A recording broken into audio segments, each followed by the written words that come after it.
नमस्कार दोस्तों, स्वागत है आपका एक बार फिर से हमारे YouTube channel SSC 13 point study में।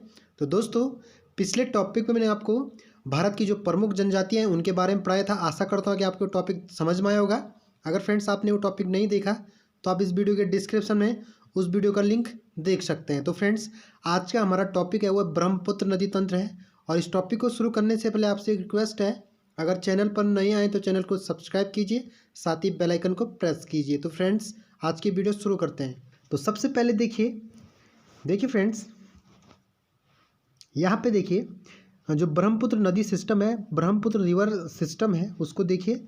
तिब्बत से निकलने वाली यरलुंग जांगपो नदी को भारत में ब्रह्मपुत्र नदी के नाम से जाना जाता है। जो तिब्बत में जो यरलुंग जांगपो नदी है, जिसको भारत में क्या कहते हैं, ब्रह्मपुत्र नदी कहते हैं, उसे सांगपो के नाम से भी जानी जाती है। तो फ्रेंड्स, आशा करता हूँ कि आपको ये टॉपिक समझ में आ रहा होगा। तो नेक्स्ट देखिए फ्रेंड्स, यह जो ब्रह्मपुत्र नदी है, जिसे हम तिब्बत में सांगपो के नाम से जानते हैं, उसे वो आंगसी ग्लेशियर से निकलती है। किस ग्लेशियर से निकलती है? आंगसी ग्लेशियर से निकलती है। तो फ्रेंड्स ध्यान दीजिए।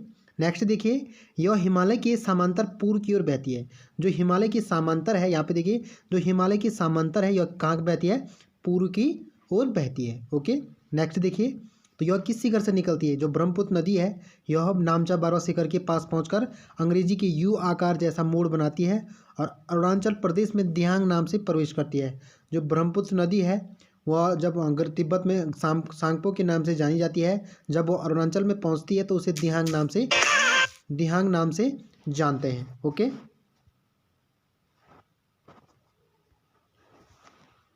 ओके फ्रेंड्स, नेक्स्ट देखिए,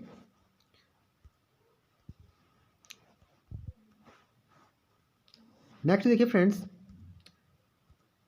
दिहांग नदी को असम में ब्रह्मपुत्र, इरावदी, मेकांग नदियां अपने ऊपरी पार्टों में संकीर्ण और समांतर पर्वत श्रेणी से होकर प्रभावित होती है। जो दिहांग नदी को असम में ब्रह्मपुत्र, इरावदी, मेकांग नदी अपने ऊपरी पार्टों में संकीर्ण और समांतर पर्वत श्रेणी से होकर प्रभावित होती है। ओके, नेक्स्ट देखिए फ्रेंड्स,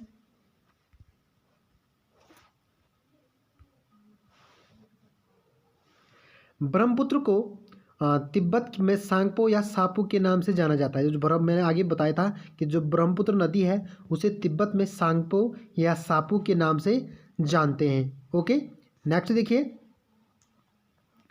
ब्रह्मपुत्र नदी की जो सहायक नदी है, एक तो जयमोली है, तिस्ता है, कामेग है, सुबनश्री है, धनश्री है, दिहांग है। जितने भी हैं ये सारे क्या है, इसकी सहायक नदियां हैं और ये परीक्षा में पूछे जाते हैं। मैंने वही नदियां, सहायक नदियां लिखी हैं जो परीक्षा में इम्पॉर्टेंट है। ओके फ्रेंड्स, नेक्स्ट देखिए, लोहित नदी पूर्वी तिब्बत की जयालचू पर्वत श्रेणी से निकलती है। जो लोहित नदी है वो पूर्वी तिब्बत की कहाँ से निकलती है? जयालचू पर्वत श्रेणी से निकलती है। ये भी ध्यान रखना होगा, जो लोहित नदी है वो कहाँ निकलती है? जयालचू पर्वत श्रृंखला से। ओके, नेक्स्ट देखिए,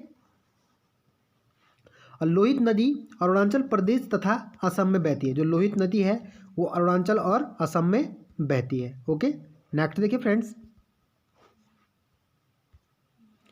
सुबनश्री नदी का हिमालय क्षेत्र से प्रवेश होता है। जो सुबनश्री नदी का जो उद्गम है वो हिमालय क्षेत्र में होता है। सबसे पहले अरुणाचल प्रदेश, असम, तिब्बत, चीन में बहती है। ओके, सबसे पहले कहाँ बहती है? अरुणाचल प्रदेश में बहती है, फिर असम में बहती है, फिर तिब्बत क्षेत्र में बहती है, चीन में बहती है। ओके, नेक्स्ट देखिए, बराक नदी मणिपुर पहाड़ी से निकलकर मिजोरम तथा असम से बहती हुई बांग्लादेश में प्रवेश करती है। जो बराक नदी है वो मणिपुर, यहाँ पे देखिए, जो बराक नदी है वो मणिपुर पहाड़ी से निकलकर कहाँ जाती है? एक तो पहले मिजोरम में आती है, फिर असम में, फिर लास्ट में कहाँ बहती है? प्रवेश करती है, ये बांग्लादेश में प्रवेश करती है। ओके, नेक्स्ट देखिए फ्रेंड्स, असम घाटी में, यहाँ पे देखिए,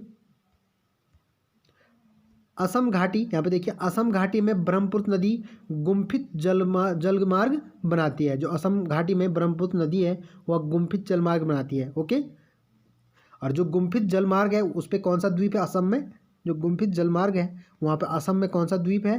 जो विश्व का सबसे बड़ा द्वीप है वो तो कौन सा है? नदी द्वीप सबसे बड़ा कौन सा है? माजुली द्वीप। ओके फ्रेंड्स, आशा करता हूँ कि आपको ये टॉपिक समझ में आया होगा। अगर फ्रेंड्स आपको ये टॉपिक समझ में आता है तो चैनल को सब्सक्राइब कीजिए और हमारे वीडियो को शेयर कीजिए। तो फ्रेंड्स, मिलता हूँ अपने अगले टॉपिक पे, तब तक के लिए धन्यवाद।